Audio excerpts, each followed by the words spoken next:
Oke, selamat sore. Assalamualaikum warahmatullahi wabarakatuh. Selamat datang di kelas diskusi penginderaan jauh aktif hari ini.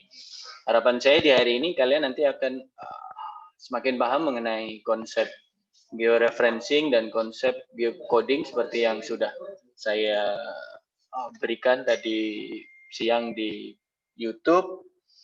Dan Anda bisa menjawab beberapa pertanyaan-pertanyaan yang sudah saya lontarkan di YouTube tadi siang, gitu ya. Nah, sebelum Anda bisa bertanya, mungkin dipersilakan bagi yang ingin mulai menjawab pertanyaan yang tadi disampaikan atau yang tadi saya sampaikan kepada kalian semuanya. Silakan. Pertanyaan pertama, mungkin kalau ada yang lupa ya. Saya berikan nih, pertanyaan pertama adalah untuk SAR gitu ya. Kan tadi sudah kita sama-sama pelajari bahwa proses georeferencing itu ada 2 dimensi dan ada 3 dimensi. Nah, kira-kira kalau untuk SAR itu approach-nya 2 dimensi atau 3 dimensi ya? Output dari georeferencing yang dilakukan oleh SAR. Silakan. Ada yang ingin menjawab?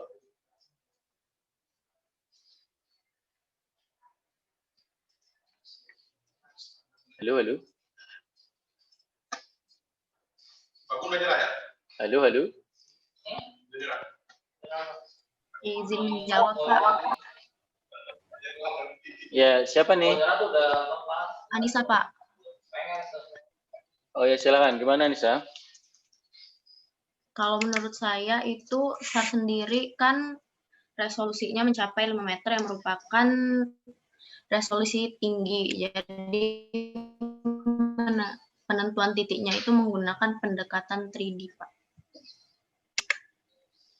Oke, jadi kalau menurut Anissa karena SAR ya dalam hal ini SAR apa nih yang sampai 5 meter? Yang Sentinel-1, Pak.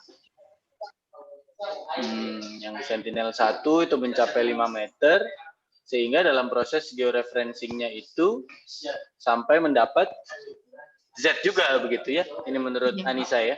Karena memiliki resolusi yang cukup tinggi atau ya bisa dibilang resolusi tinggi gitu, sehingga sesuai dengan pelajaran yang tadi saya berikan bahwa untuk foto udara dan juga citra yang memiliki resolusi tinggi maupun sangat tinggi itu approach-nya tidak hanya 2 dimensi alias tidak hanya mendapatkan X, Y saja tetapi mendapatkan Z. Oke, terima kasih Anissa. Silakan, mungkin bagi ada teman-teman lain yang memiliki pendapat yang berbeda atau memiliki jawaban yang mau sedikit sama juga tidak masalah. Yang penting ingin mencoba menjawab. Menjawab, silakan. Pak. Ya, siapa nih? Mega, Pak.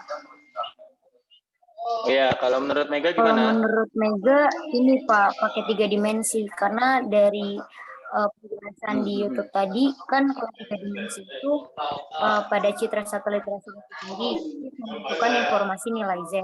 Itu karena resolusi tinggi akan mempengaruhi kayak perubahan tinggi atau reliefnya itu Pak. Jadi menurut saya mau kayak begini.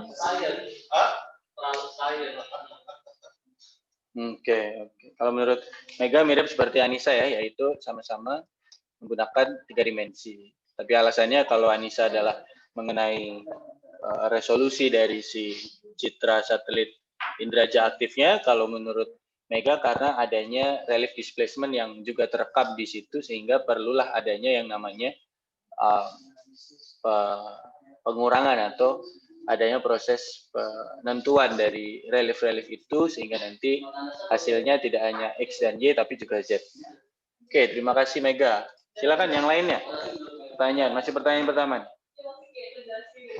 Ada yang memiliki pendapat yang lain atau memiliki alasan yang berbeda dari Anissa dan Megawati dari approach yang digunakan baik itu 2 dimensi ataupun 3 dimensi. Silakan adik-adik sekalian, mungkin ada yang ingin menyampaikan pendapatnya. Ya, siapa? Devi, Pak. Oke, gimana? Kalau menurut Devi gimana? Kalau menurut Devi? Kalau saya, menurut saya pakai 3 dimensi, Pak. Karena tadi ada beberapa jurnal yang dibaca. Kalau Sentinel itu dipakai buat ngukur DSM di suatu tempat gitu Pak. DSM kan butuh digunain buat modelan 3 dimensi Pak. Gitu Pak. Dan dia punya di Sentinel-1 itu dia pakai band apa tadi ya? C-SARS gitu Pak. Jadi untuk resolusi menengah dan tinggi. Mungkin sampai situ Pak. Kalau menurut Devi, ya terima kasih. Kalau menurut Devi karena Citrasar itu nanti akan menjadi DEM gitu ya. Ini kalau saya salah memahami yang disampaikan oleh Devi, sampaikan ya. Kalau menurut Devi tadi, karena Citrasar itu digunakan untuk mencari DEM, gitu. Betul nggak Devi yang disampaikan? Ya DEM atau SM. Ya DEM, DTM, DSM ya. Oke lah. Karena DEM itu DSM atau DTM nama umumnya DEM. Biar enak ngomongnya DEM aja dulu. Nah, saya ingin sedikit mengoreksi ya. Memang betul ya. SAR itu akan bisa mendapatkan DEM atau dalam hal ini adalah DSM. Tetapi karena SAR itu akan menjadi DSM bukan berarti itu alasan bahwa georeferencing dari SAR itu 3 dimensi, begitu Devi. Karena berbeda ya. Kalau yang 3 dimensi itu DSM sebagai input, sedangkan yang Devi jelaskan adalah output dari pengolahan SAR adalah data DSM. Padahal kalau yang kita jelaskan tadi, inputnya itu DSM, bukan outputnya. Tapi tidak apa-apa, Devi. Terima kasih sudah mencoba untuk menjawab. Silakan terakhir. Kalau ada yang mau bertanya, menyampaikan pendapatnya, kira-kira pertanyaan pertamanya seperti apa? Apa sih jawabannya?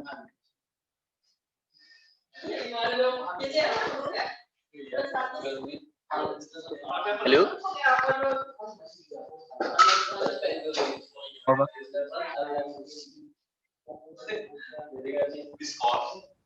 Halo, Pak.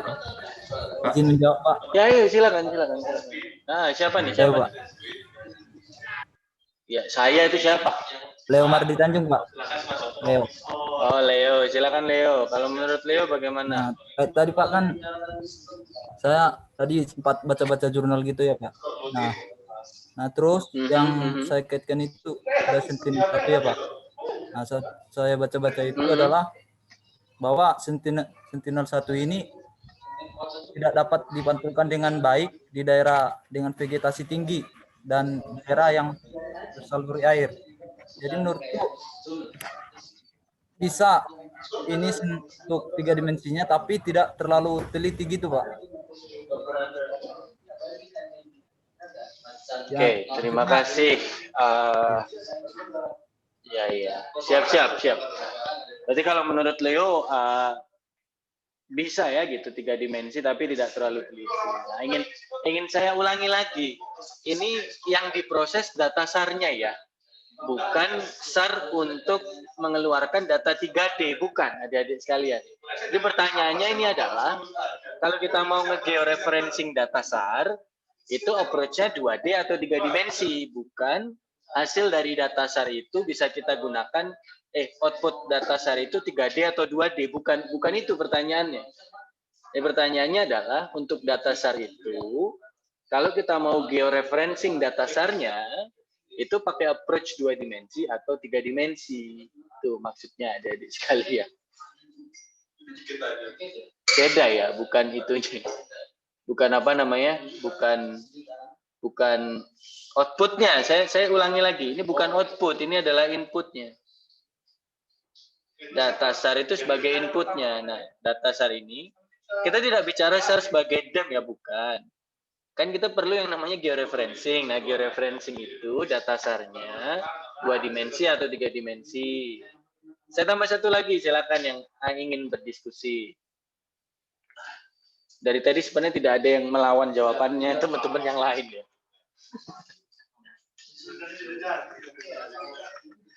Jadi kurang seru. Ya, silakan. Tidak ada. Oke. Saya Pak izin jawab. Kalau tidak ada berarti Oh ya, silakan. Siapa nih? Apa, Pak? Dava ya, Dava Mustafa nih ya. Silakan Dava. Ini Pak, untuk approach yang dibutuhkan dari data SAR itu ya Pak, yang telah saya tadi lihat di materi di YouTube kan Pak, yaitu dijelaskan dari georeferencing ke geocoding ya Pak. Kalau nggak salah itu SAR-nya itu yang dibutuhkan menggunakan 3D Pak, karena ada beberapa yang harus dibutuhkan juga gitu Pak, antara misalkan membandingkan gambar gantung dari vektor dan raster gitu Pak di situ, dan juga pengaruh dari distorsi yang dihasilkan. Jadinya untuk data SARS itu sendiri, kalau menurut saya ya Pak, yang saya tangkap itu menggunakan approach-nya yaitu menggunakan 3 dimensi gitu Pak. Oke. Kalau menurut Anda menggunakan 3 dimensi ya. Terima kasih, Dava. Nah, berarti mungkin sudah bisa kita simpulkan teman-teman bahwa betul sekali dalam konteks data SAR gitu ya. Ini kita tidak berbicara data SAR sebagai outputnya DEM, bukan. Kita tidak berbicara itu. Kita berbicaranya dalam konteks kita mau melakukan proses koreksi geometrik, atau dalam hal ini adalah georeferensi, yang dilakukan agar georeference modelnya itu tepat untuk SAR itu memang betul 3 dimensi. Karena apa? Alasan-alasan teman-teman tadi betul semua ya. Karena seperti yang kata Anissa, karena resolusinya khusus untuk Sentinel ya dalam hal ini itu lumayan tinggi, 5 meter. Tapi tidak menutup kemungkinan citra-citra yang resolusinya lebih rendah, dalam arti seperti ALOS, Pulsar yang memiliki resolusi 30 meter, ataupun radar SAT yang resolusinya lebih rendah lagi, gitu 60 meter, itu membutuhkan approach 3 dimensi. Mengapa? Karena seperti yang tadi Mega sampaikan, bahwa di data SAR itu ada yang namanya geometrik atau terrain error ya, seperti ada foreshortening, lalu ada yang namanya apa itu, geometric distortion, dan ada layover, serta ada shadow. Nah, informasi mengenai shadow, layover, dan foreshortening itu akan bisa diselesaikan atau dihabiskan atau eliminir ya, atau diminimalisir itu apabila kita memasukkan informasi 3 dimensi dari si peta tersebut gitu. Jadi georeferencingnya terhadap sesuatu yang 3 dimensi. Jadi untuk bisa membuat SAR itu baik hasil dari georeferencingnya, maka kita perlu memasukkan DEM. Tapi salah satu yang bisa dibuat jadi DEM atau DSM dalam hal ini adalah SAR. Berarti muter-muter sebetulnya ya. Artinya berarti apa? DEM atau DSM yang digunakan dalam proses georeferencing dari data SAR di awal ya, bukan hasilnya, itu harusnya adalah DSM dari sumber yang lain, bukan dari sumber SAR itu sendiri. Atau bisa pakai sumber SAR yang lain, tetapi SAR yang sudah dilakukan proses geometri sebelum prosesnya diselesaikan. Oke, dari pertanyaan pertama ada yang mungkin ingin ditanyakan atau ada yang ingin menyimpulkan atau bagaimana, dipersilakan. Sebentar ya.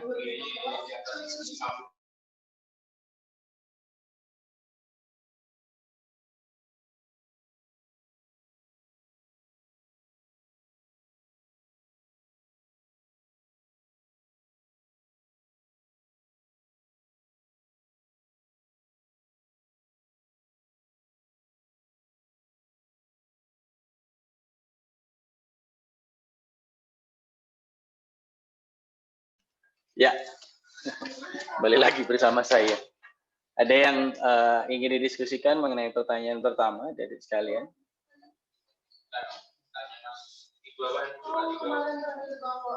Tidak ada ya? Oke, ternyata tidak ada. Kita lanjut ke pertanyaan kedua. Nah, pertanyaan kedua, tadi di video saya sebutkan bahwa ada beberapa jenis model georeferencing yang bisa dipakai. Baik itu dalam approach 2 dimensi ataupun 3 dimensi gitu ya. Ada conform, ada affine, ada projective, dan ada higher order polinomial. Nah, dalam gambar yang saya sebutkan tadi atau dalam contoh yang saya berikan tadi, kira-kira model georeference apa nih yang digunakan? Dan kira-kira alasannya apa tuh? Izin menjawab, Pak. Silakan. Langsung aja, ngomong aja. Raka, gimana Raka? Ini Pak, apa model Raka dulu ya, Raka dulu, nanti Balkis. Gimana Raka, silakan. Model higher order Pak, atau itu n polinomial Pak? Kenapa tuh kalau menurut Raka kok higher order? Karena kan sebenarnya Bapak jelaskan tadi di video itu berhubungan citra Sentinel-1 itu memiliki resolusi yang lumayan tinggi juga Pak. Jadi untuk menghilangkan distorsinya itu bagus menggunakan model n polinomial Pak. Gitu Pak. Oke, siap. Terima kasih Raka atas jawabannya. Balkis silahkan. Izin menjawab Pak. Gimana Balkis? Kalau menurut saya menggunakan affine Pak, karena dia membutuhkan 6 parameter.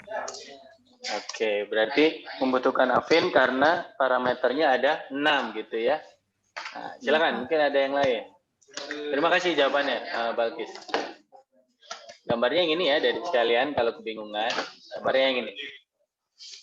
Jadi ada X dan dari I dan J ke X dan Y dengan ada A, B, C, D, E, F. Nah, ini affine kah?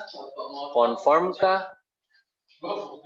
Projective kah? Atau bahkan n order high polinomial.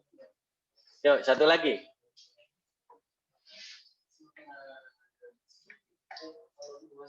Ayo, semuanya silakan. Tambah satu lagi. Ada yang ingin menjawab? Tidak ada ya? Oke, kalau ternyata tidak ada yang ingin menjawab, berarti nanti akan kita masukkan ke dalam sebuah kuis nanti. Jawabannya betul ya dari yang Balkis sampaikan. Jadi mungkin Raka belum ini ya pas jawabannya, karena yang saya tanyakan bukan untuk SAR Raka, yang saya tanyakan adalah untuk gambar yang ada di sini. Ini kalau kita coba lihatkan pen ya, yang saya tanyakan itu yang ini ya, yang ada di slide yang sekarang lagi saya share, bukan dari Citrasar. Kalau Citrasar oke lah, bisa jadi n order polinomial, memang higher order polinomial. Tapi untuk kondisi yang sekarang gini, karena ini approach-nya hanya 2 dimensi dan dia membutuhkan 6 parameter, jadi yang Balkis sampaikan itu sangat tepat gitu ya. Yaitu dia merupakan affine. Pertanyaan tambahan, kalau affine itu kira-kira menyisakan apa dan mengubah apa ya? Transformasi affine itu apa yang disisakan atau apa yang masih tetap dan apa yang kira-kira menjadi berubah? Ada yang masih ingat? Halo? Halo? Oh, ada adik sekalian. Halo? Kalau di affine itu apa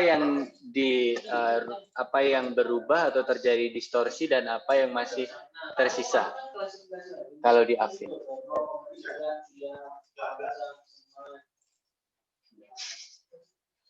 Ayo dong. Ada yang bisa menjawab? Tidak ada ya, ya sudah. Berarti nanti di UTS akan saya keluarkan jawaban secara umumnya. Affine itu mempertahankan apa dari semuanya? Affine itu mempertahankan kesejajaran. Tetapi affine itu tidak berarti mempertahankan jarak dan sudut.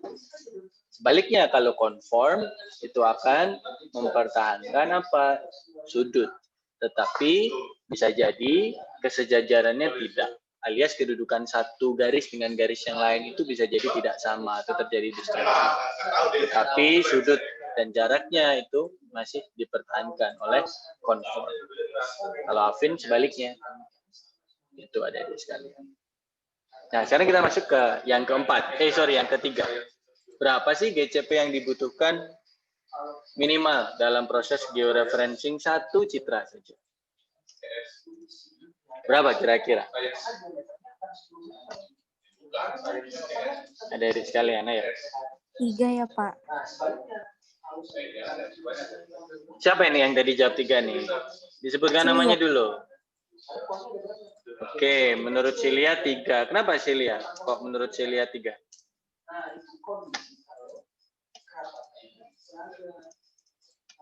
Jangan takut kalau mau menjawab, nggak apa-apa kok Cilia. Tidak akan di maam juga kok, santai aja. Kenapa kalau menurut Cilia kok 3 gitu? Apa yang menjadi alasan Cilia untuk 3? Apa ya, Pak?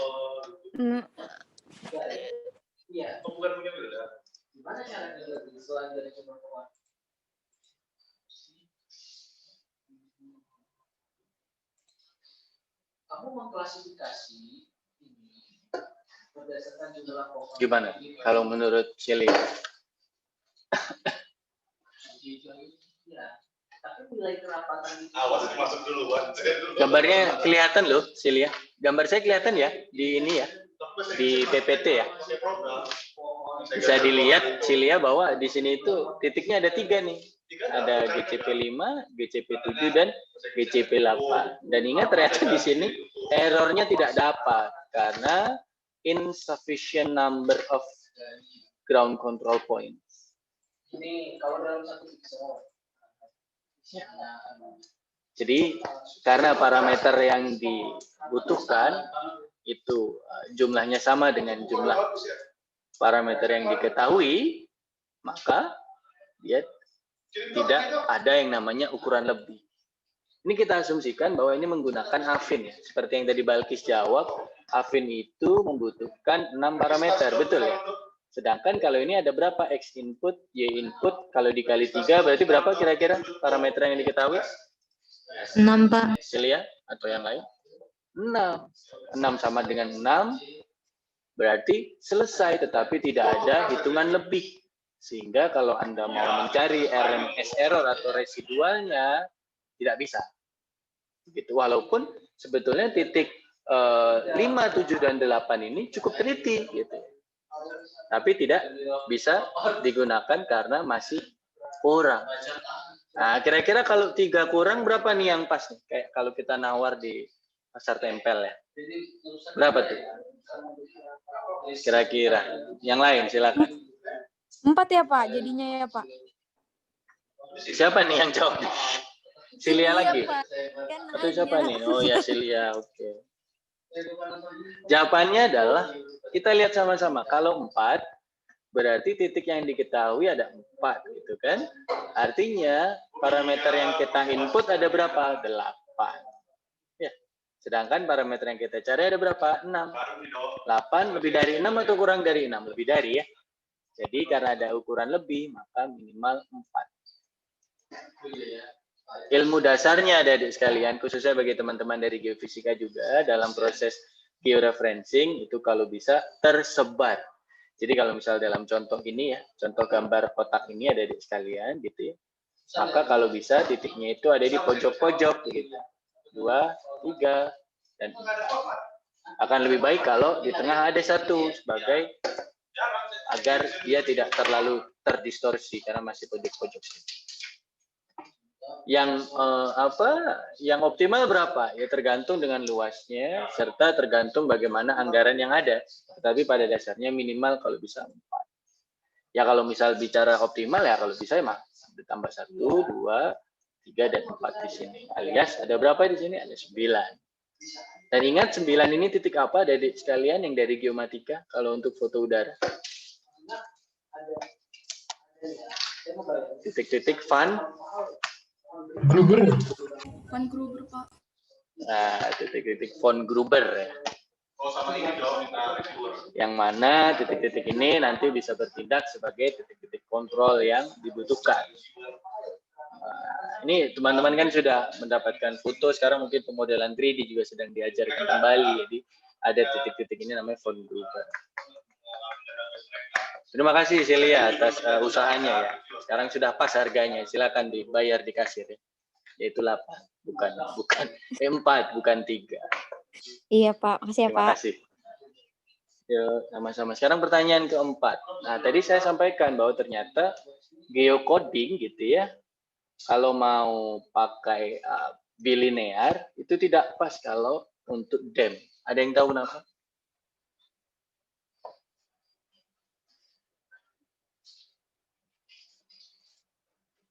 Ayo, ada yang tahu kenapa nggak? Halo?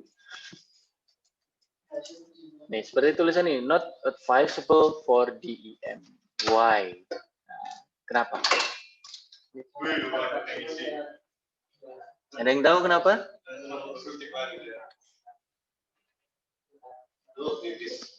Ayo, adik-adik sekalian, ada yang tahu kenapa? Sudah mau selesai nih kelasnya. Ayo, ada yang tahu kenapa? Nggak ada. Oke, kalau tidak ada berarti masuk UTS. Mirip seperti yang nomor berapa tadi? Mirip seperti yang georeference yang Afin tadi ya.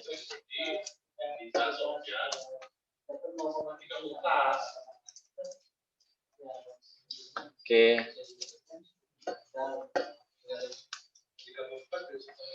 Waduh, apa ini? Hilang. Nah. Sedikit ya, saya berikan hint atau tips untuk menjawab. Tidak digunakan untuk DEM karena ada sesuatu yang berubah. Yang berubah adalah digital number-nya. Perubahannya seperti apa? Kenapa kok bisa berubah? Bisa dibaca kembali di slide ini. Apa sih bilinear resampling itu? Hal yang sama juga berlaku tidak hanya untuk bilinear resampling, tetapi juga bicubic resampling. Jadi bilinear dan bicubic itu kurang pas untuk DEM. Kenapa? Karena ada sesuatu yang berubah.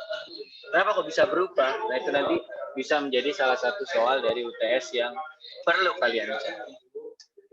Nah terakhir, ya untuk data SAR, dan tadi sudah saya jelaskan ya, khususnya di Sentinel. Jelaskan level-level data mana aja sih yang sudah georeference dan level-level mana aja yang sudah geocode. Monggo, silakan dari sekalian. Pertanyaan terakhir dari saya.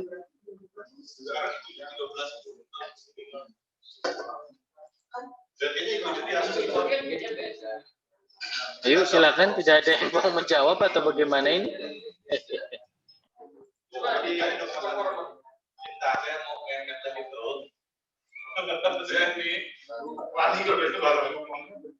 Halo?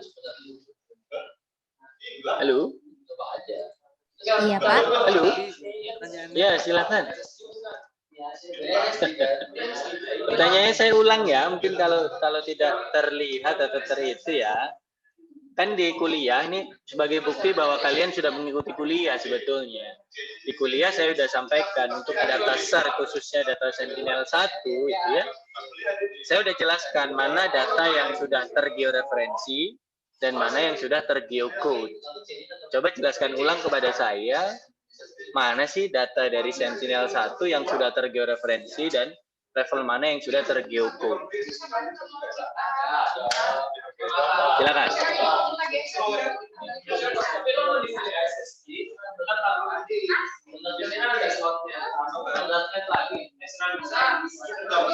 Silakan adik-adik sekalian.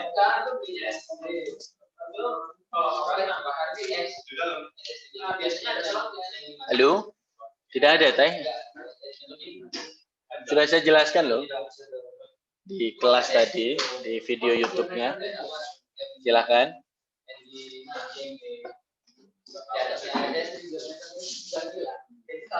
Tidak ada, Teh? Oke. Kalau ternyata tidak ada, berarti nanti akan menjadi soal UTS lagi. Coba jawab, Pak. Oh ya, silakan. Gimana Puja? Menurut Puja gimana tuh? Yang level 2, Pak. Yang level 2 yang mana? Yang apa Puja? Yang georeference atau yang geocoded Puja? Yang georeference, Pak. Oke. Kalau yang geocoded level berapa Puja? Level 1 deh, Pak. Oke, berarti kalau menurut Puja yang georeference level 2, yang geocoded level 1 ya. Iya, Pak. Oke, sip. Terima kasih Puja atas jawabannya. Nanti bisa dilihat kuliah saya kembali di video. Mungkin nanti akan lebih tercerahkan sedikit. Tapi terima kasih jawabannya dan keberanian untuk menjawab. Saya akan apresiasi sekali untuk hal itu. Silakan. Ada yang ingin menyusul Puja untuk mencoba menjawab, adik-adik sekalian?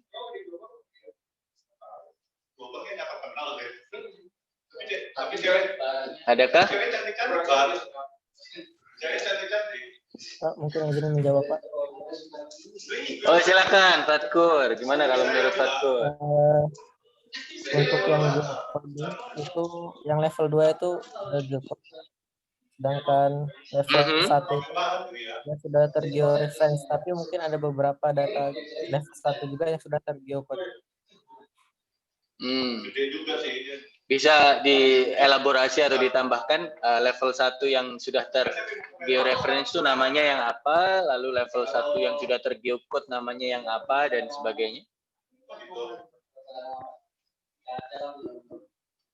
Gimana, Fatkur?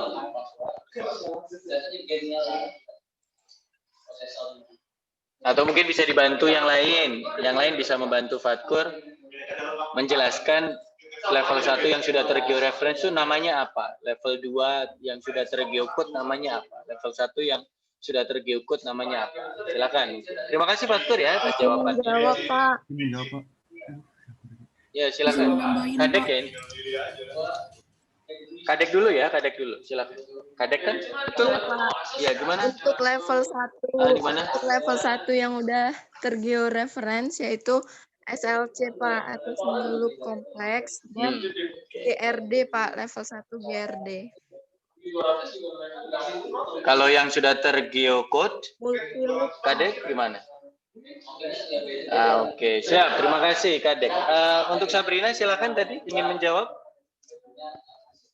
Apa yang ingin ditambahkan oleh Sabrina, monggo. Terima kasih ya, Kadek Julia. Silakan Sabrina. Iya Pak, kurang lebih sama dengan jawaban Kadek. Kalau yang untuk Sentinel 1 pakai yang Slendering sama yang GDR. Terus yang Sentinel 2 yang tergeocode itu apa tadi?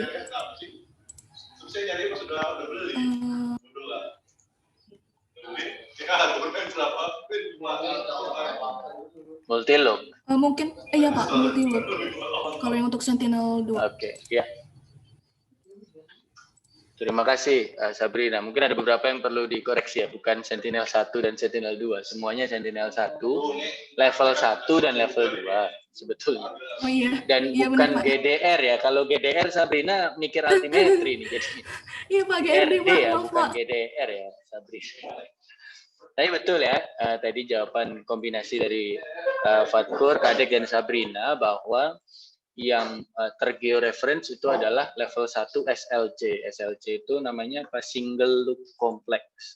Nah, ada level 1 yang lebih turun lagi, maksudnya yang lebih derivatif lagi hasilnya, yaitu hanya amplitudenya saja.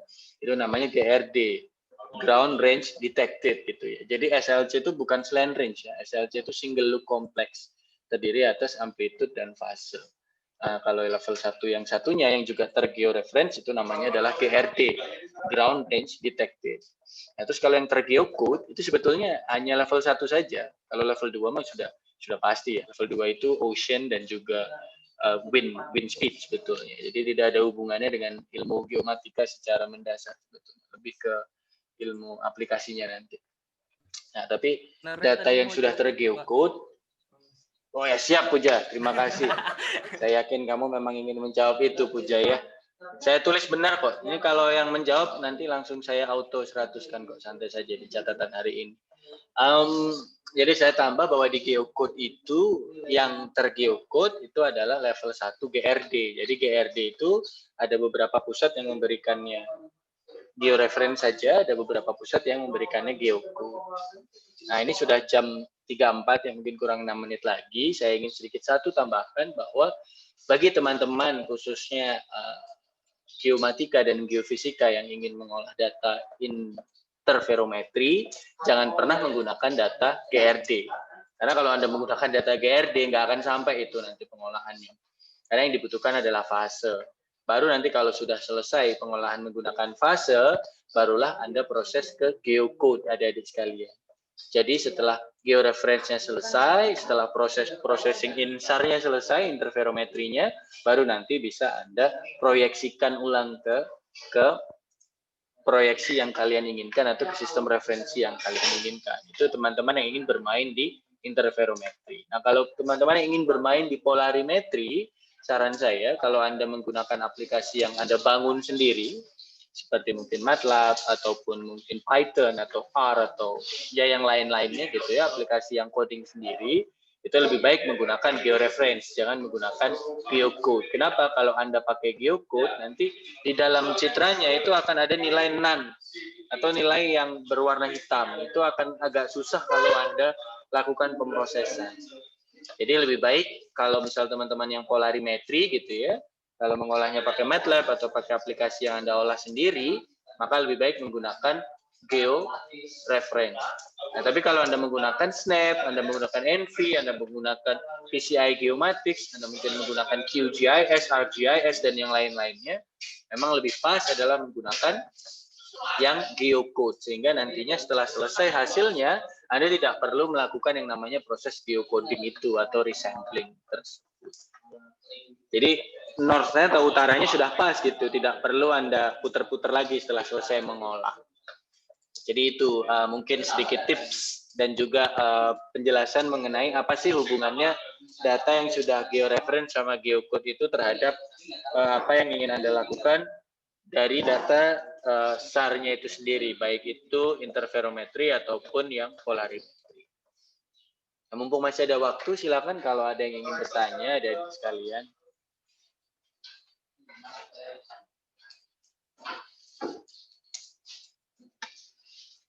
Halo. Pak, izin bertanya. Apakah ada yang ingin bertanya? Silakan. Ya, silakan. Sahak nih. Oh ya, Fatkur. Gimana Fatkur? Tadi terkait dengan GCP tadi, Pak. Ya. Tadi juga dibahas di kuliah, di video kuliah tadi, Pak. Jadi tentang yang GCP 7 tadi.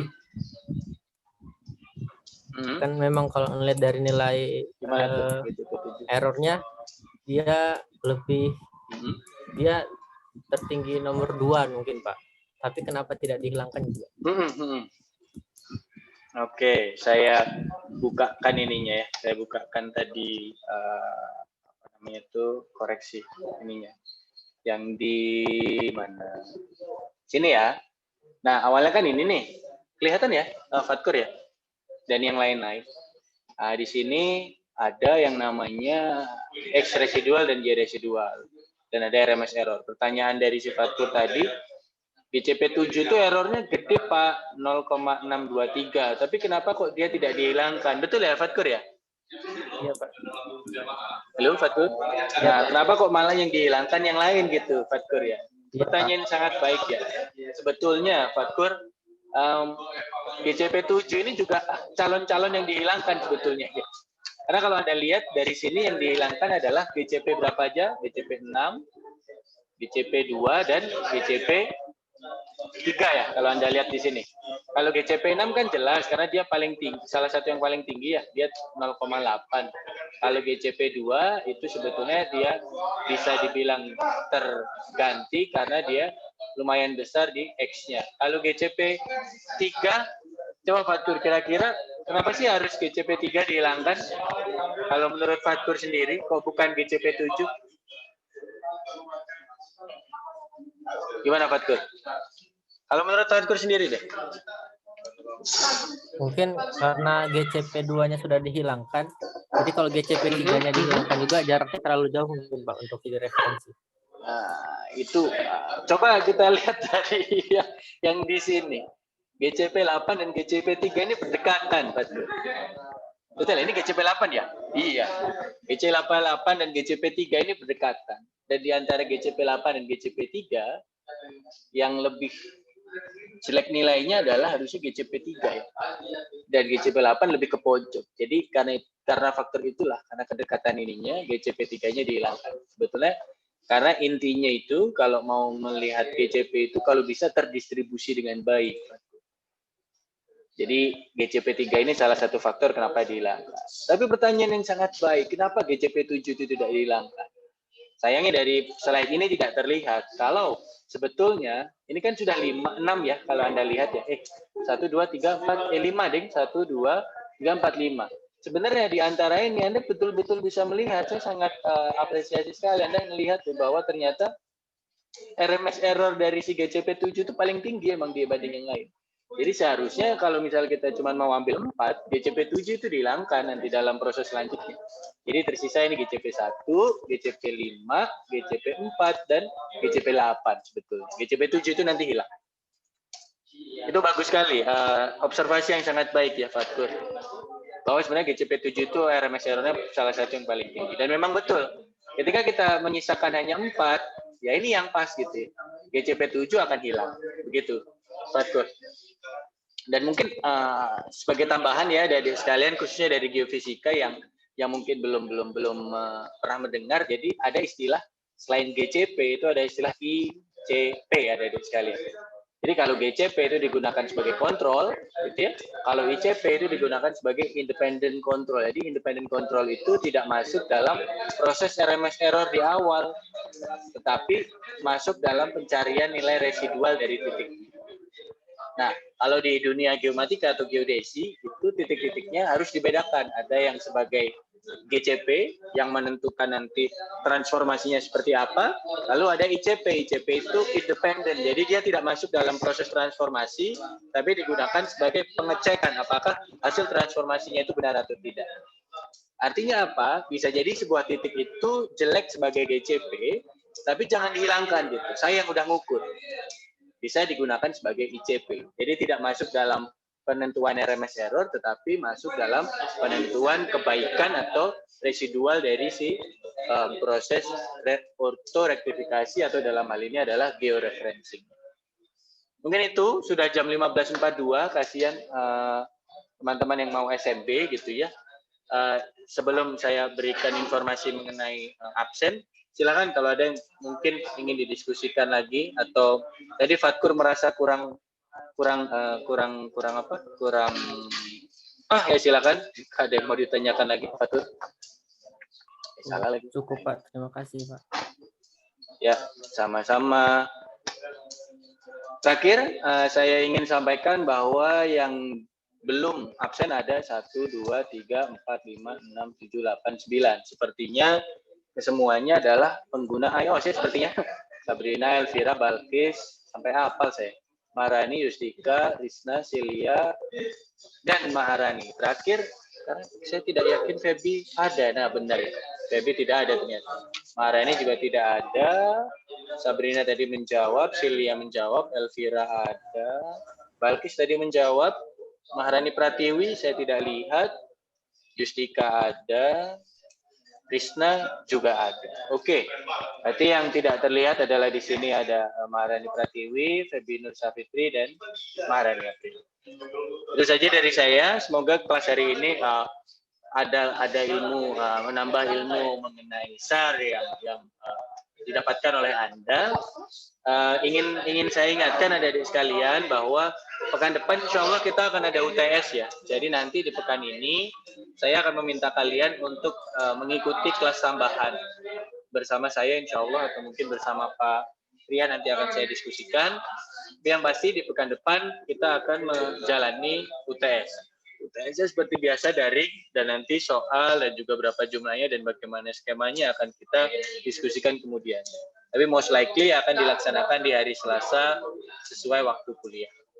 Itu saja dari saya. Kalau ada yang masih ingin bertanya bisa diberikan di grup kita ya. Apabila ada yang kata-kata yang mungkin salah, saya mohon maaf karena kesalahan adalah milik manusia, kebenaran hanya milik Tuhan. Sekian dari saya, sampai jumpa di pekan ke-7 dan juga nanti sampai jumpa di pekan UTS.